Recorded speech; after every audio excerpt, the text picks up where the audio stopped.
Okay, so what's up sa inyo mga ka-beautiful Boracay, ka-vloggers. Nandito tayo ngayon sa Boracay White Beach Station 1 right now sa may front ng Obama Grill. Grotto Rock.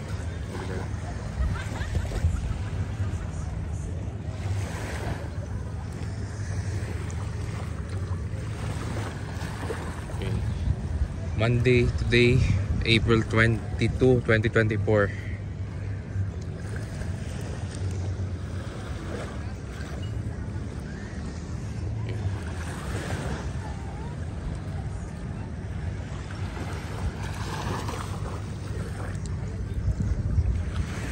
At makita niyo po mga ka-vloggers yung white, yung beach ngayon.